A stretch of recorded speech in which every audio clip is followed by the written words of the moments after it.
Welcome back to the Pizza Benders Academy playthrough of Quest for Glory 1. Today we are going to the archery range to find out who B and B are and what they're meeting about urgently. And I am actually going to sneak, even though I know it doesn't make a difference in here because every character class has to do this. I don't know, Brennan. Oh, Bruno is one of them. So what's this about anyway? And Ibs is starting to get suspicious about us. What's the bee in her bonnet? Huh. Seems a hero wandering around here has her leery. She thinks he's going to go for the gold on her head.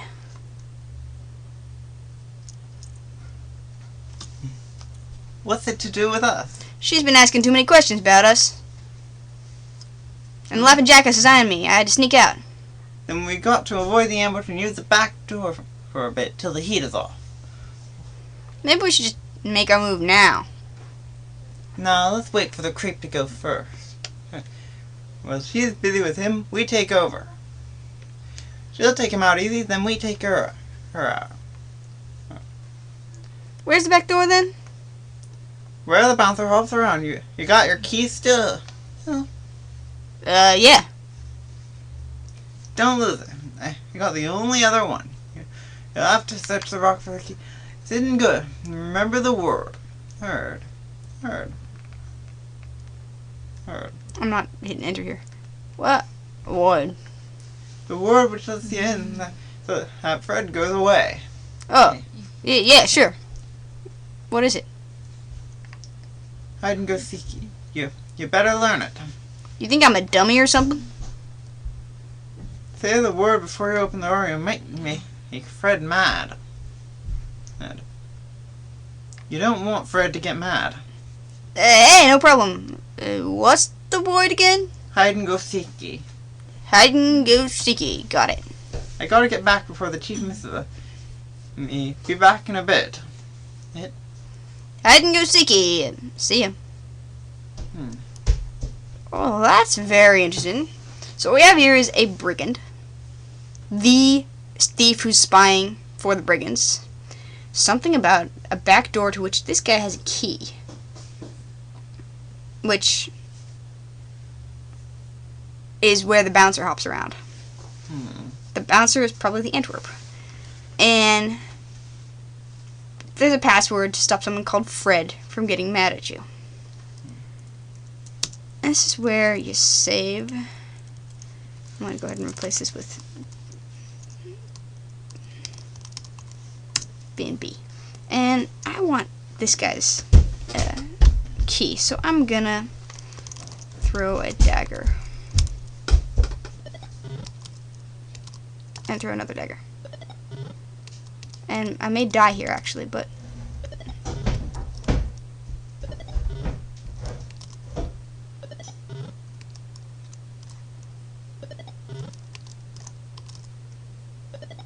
I don't think I do. But I also remember this is easier in the remake.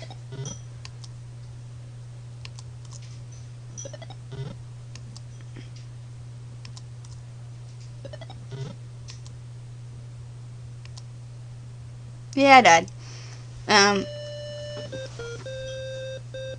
So I'm gonna restore, try that again. And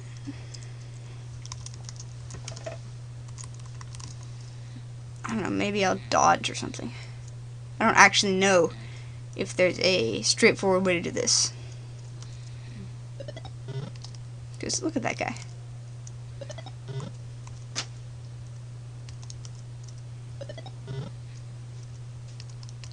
It's like a turn-based combat.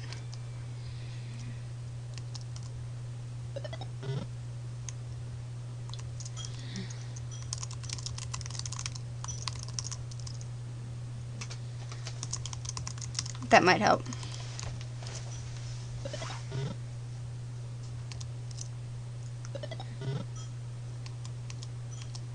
In the remake, you just throw one dagger and it kills him.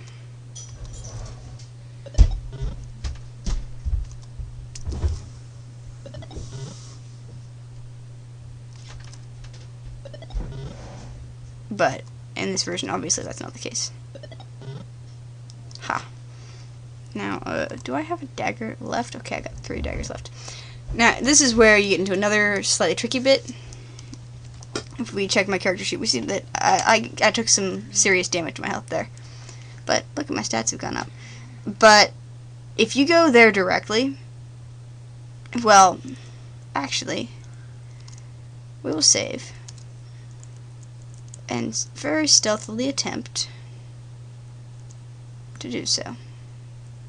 And, oh, that works. If you go there the wrong direction, and possibly also if you leave here wrong,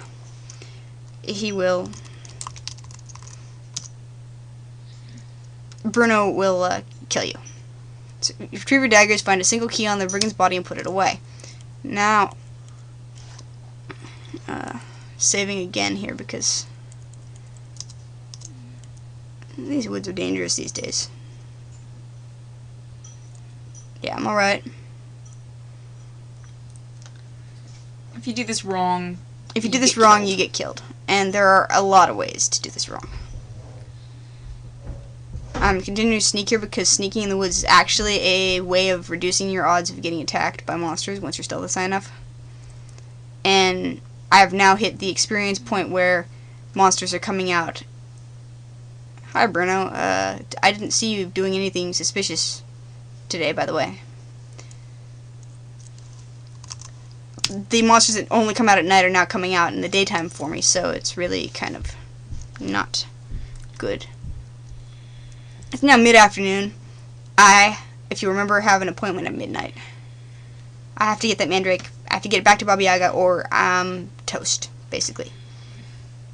But for the rest of the day here, I don't have a lot to do because I can't go and mess around in the Brigand Fortress just yet. I do want to note some other interesting stuff we got from the conversation between B and B. There was the mention of the laughing jackass that might be the warlock, who, as we know, laughs a lot. And they refer to the chief brigand as she. So if you're really deductive here, you might figure out who it is instantly. If you're not quite so deductive, you might just find it a little interesting. Remember, the brigand leader had a high-pitched voice. Now we know why, I guess. But you might not necessarily know what this means. But we'll figure it out as we go along. And I'm not going to spoil it because that would kill all the fun. Or some of the fun, anyway. What I am going to do is check my character sheet here, and I've got a few stats that I think the max for this game is actually only 80 because I think 100 was the remake. I haven't hit max on anything yet, so I'm not entirely sure about that. But that means that basically I could train some stats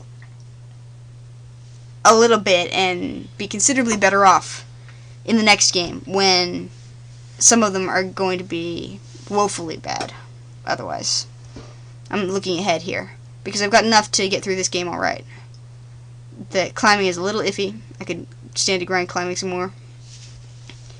I could polish up my throwing, see if I could max it out, but that's not a huge issue. And I could grind stealth, which, if you remember, is the dullest one to grind of all of them in this game. And in the next one, you can do it just by sneaking around. So I think I'll leave stealth for now and focus on climbing instead. So what I'm going to do is I'm going to do a bit of grinding off camera on my climbing, maybe a little bit of stealth, and we will meet again at midnight to go to the graveyard and grab us a mandrake for Baba Yaga. So long.